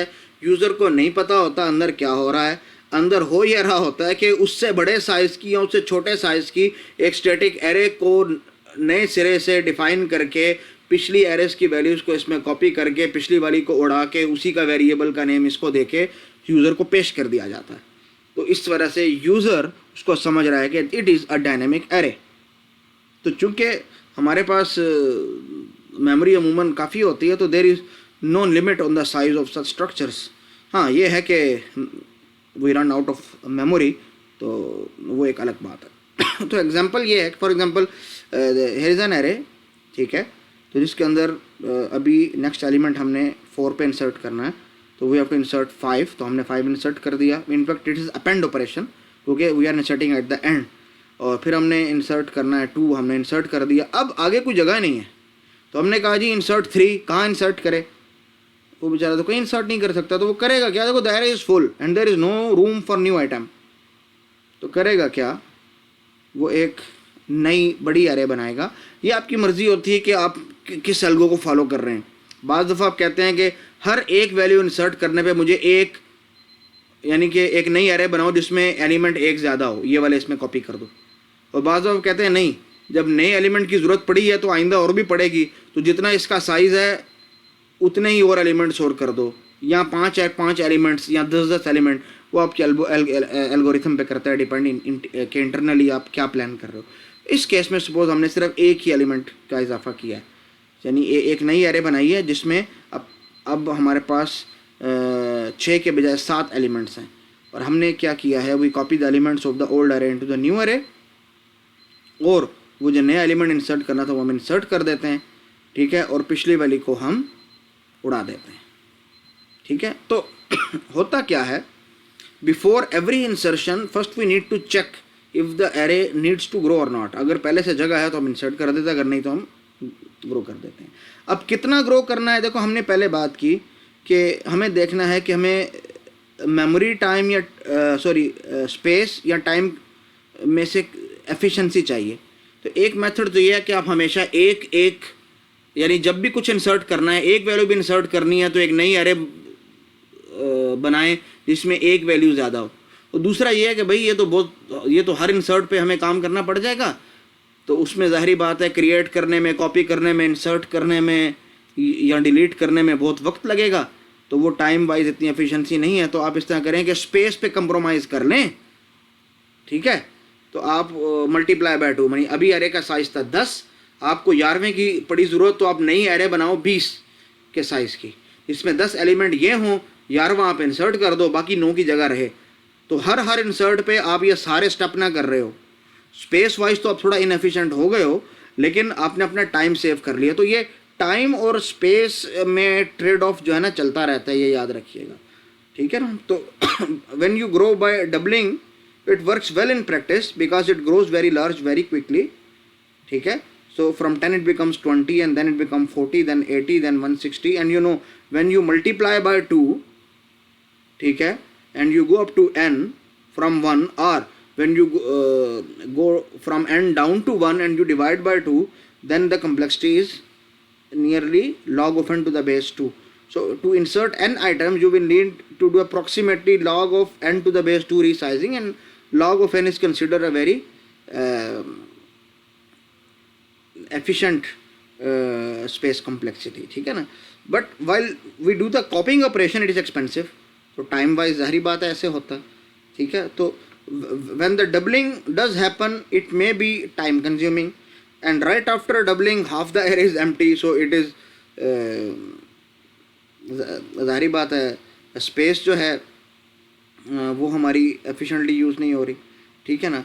सो रीसाइजिंग एट ईच इंसर्शन, अगर हम हर इंसर्शन पे करते हैं तो फिर भी प्रोग्राम हमारा स्लो हो जाएगा बहुत ज़्यादा, क्योंकि इतने ज़्यादा हमारे पास ऑपरेशंस क्रिएट के और पिछली एरे को डिलीट करने के, इसको कॉपी करने के, अपडेट करने के होंगे, ठीक है ना।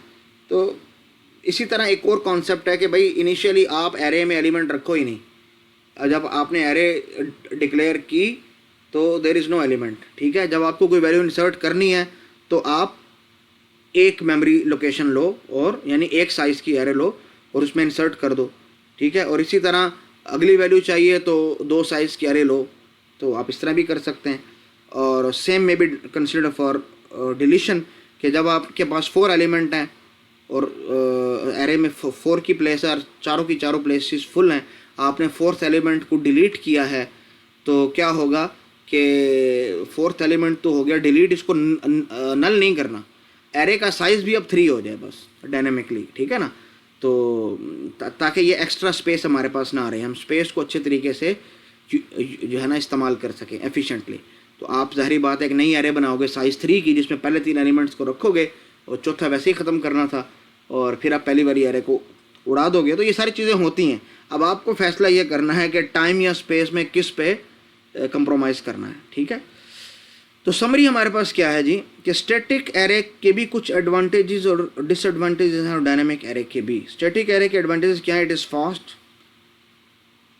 क्यों? इसका रैंडम एक्सेस ऑफ एलिमेंट बहुत फास्ट है, कांस्टेंट टाइम, वो मैंने आपको बताया क्यों, ठीक है। और efficient in terms of memory use, क्योंकि कोई मेमोरी का ओवरहेड नहीं है। यहाँ मेमोरी का ओवरहेड से मुराद ये है कि देखो एक तरह से इनएफिशिएंट होता है, लेकिन ओवरहेड से मुराद ये कि एक्चुअल वैल्यूज़ के अलावा और कुछ सेव नहीं हो रहा होता। और ये दोनों एडवांटेजेस डायनेमिक एरे के भी हैं। डिसएडवांटेजेस स्टैटिक एरे का क्या है कि it has a fix size. हाँ, डायनेमिक एरे का एक फ़ायदा जो यहाँ पे लिखा नहीं हुआ कि इट्स साइज इज़ वेरिएबल, ठीक है। और स्टैटिक एरे में data must be shifted during insertion and deletion. आपने देखा कि शिफ्ट अप शिफ्ट डाउन हो रहा था, ठीक है। और यहाँ पे हमारे पास क्या है डिसएडवांटेज कि डाटा को इंसर्शन और डिलीशन में शिफ्ट तो यहाँ भी करना पड़ेगा। एक और डिसएडवांटेज ये है कि एक्स्ट्रा अनयूज्ड लेकिन रिजर्व स्लॉट हो सकती हैं अगर आपने मल्टीप्लाई बाय 2 वाला फार्मूला अपनाया है। तो जाहिर बात है मेमोरी का इनएफिशिएंट यूज़ आप करेंगे, मेमोरी लोकेशन को बजाय बचाने के आप ज़ाया करेंगे। तो ये सारी चीज़ें हैं जो आपके जहन में। अब वो क्वेश्चन की तरफ दोबारा आता हूँ कि रैंडम एक्सेस फास्ट क्यों? भाई पहले भी आपको बताया था कि हम एक्सेस कैसे करते हैं। भाई a of 5 हमने इतना लिखा। अब ये a of 5 क्या करता है, ये जब कंप्यूटर इसको देखता है तो 5 को मल्टीप्लाई करता है उसी फार्मूले से और ऐड करता है और उसका एड्रेस कैलकुलेट करके वो वैल्यू आपको एक्सेस करके उठा के दे देता है कि a of 5 पे जो भी वैल्यू थी। अब ये एक छोटा सा फार्मूला है जिसमें कुछ 1-2 मल्टीप्लाई और प्लस माइनस ऑपरेशन है। तो ये तो कांस्टेंट टाइम है। तो constant time is considered as very very fast, बल्कि कहीं it is considered as the fastest, ठीक है। तो इस वजह से हम कह रहे हैं कि रैंडम एक्सेस इज़ फास्ट, ठीक है। अब आपकी एक छोटी सी असाइनमेंट है। देखो हमने अपडेट का तो मैंने बता दिया, वो तो बड़ा सिंपल सा कांस्टेंट टाइम है। ट्रैवर्स करना, सर्च करना, इंसर्ट करना, अपेंड करना, डिलीट करना, इन सब के एल्गोरिथम्स डिस्कस हो चुके हैं। एल्गोरिथम्स मौजूद हैं। आप सिर्फ ये बता दो कि स्टैटिक एरे के अंदर या डायनेमिक एरे के अंदर अगर आप पूरी एरे को ट्रैवर्स करना चाह रहे हो तो कितना टाइम लगता है, कोई वैल्यू सर्च करना चाह रहे हो तो कितना टाइम लगता है, इंसर्ट करना चाह रहे हो तो कितना टाइम लगता है। एल्गो आपके सामने है, देखें एल्गो आपके पास मौजूद है। आपको पिछले इतने लेक्चर्स, तकरीबन 14 लेक्चर्स हमने टाइम कम्प्लेक्सिटी और स्पेस कम्प्लेक्सिटी को सॉल्व करने के लिए जो है ना पढ़ें। तो उन सबको रिकॉल कीजिए, वो यहाँ आपके काम आएंगे। और अपेंड करने में कितना टाइम लगता है, डिलीशन में, और हम कौन सा टाइम मांग रहे हैं आपसे, देखें नहीं, वर्स्ट केस टाइम कम्प्लेक्सिटी मांग रहा हूँ, ठीक है। और consider only the one dimensional arrays and for dynamic arrays consider increasing size by 1 at each insertion and decreasing the size 1 by each at each deletion। तो इस वाले वर्जन को ले लीजिएगा डायनेमिक एरेज के लिए। तो आपने क्या करना है कि ऐसा नहीं कि सिर्फ इस टेबल को ही फिल करना है। इस टेबल को फिल करने के लिए जो आपने रफ वर्क किया है वो सारा इंक्लूड होगा। वो आप चाहे उसकी स्नैपशॉट्स लेकर उसको वर्ड में इंक्लूड करके उसका PDF तो बना दें और एट द एंड ये दे दें, इस टेबल को जो है वहाँ पे कॉपी कर लें और इसकी वैल्यूज़ दे दें, ठीक है। तो PDF फाइल बनानी है, सिर्फ ये कॉपी नहीं करना है, ये याद रखिएगा, क्योंकि इसके आंसर तो आपको कहीं से भी मिल सकते हैं, किसी बुक से मिल जाएं, कहीं और से। इसको आपने खुद से एल्गोज को सॉल्व करना है और जाहिर बात है एल्गोज को सॉल्व करने के लिए आपको अच्छा खासा रफ वर्क चाहिए, ठीक है। तो groups are not allowed, individual assignment है। जिन लोगों का मसला है, एनरोलमेंट कराई है लेकिन LMS में नाम नहीं आ रहा, वो मुझे ईमेल कर दो ताकि उनको कोई यूज़र बाकी ना रहे। और टाइम मैं बहुत दे रहा हूँ आपको, 20 सितंबर तक टाइम दे रहा हूँ, Sunday before midnight, 5 minutes before midnight. तो आपको मैं तकरीबन 15-16 दिन दे रहा हूँ इसको सॉल्व करने के लिए, ठीक है। तो बहुत टाइम है आपके पास और इतना ज़्यादा काम है नहीं, ठीक है ना। इसको आप लोग अच्छी तरह से कर लें और जहाँ प्रॉब्लम हो आप मुझसे गाइडेंस ले सकते हैं, लेकिन काम आपका खुद का होगा, ठीक है। और बड़ी आसान सी असाइनमेंट आप देखेंगे, बिल्कुल आसान सी असाइनमेंट है, ज़रा बराबर मुश्किल नहीं है ये, ठीक है। तो आज का लेक्चर काफ़ी लंबा भी हो गया है और थोड़ा सा टेक्निकल भी था, तो आपको थोड़ा सा भी ध्यान रखना है क्योंकि अभी हम एग्ज़ाम के करीब करीब जा रहे हैं और तकरीबन आधे लेक्चर हमारे हो चुके हैं। तो ये ना हो के नुकसान हो जाए। तो जिन्होंने अभी तक पढ़ना शुरू नहीं किया, पढ़ना शुरू कर लो भाई, ठीक है ना, क्योंकि इसके बाद हमें ज़्यादा टाइम नहीं मिलेगा। और असाइनमेंट्स भी वक्त पे कंप्लीट करें, क्विज़ेस भी वक्त पे कंप्लीट कीजिएगा, ठीक है बच्चों। अल्लाह हाफिज़।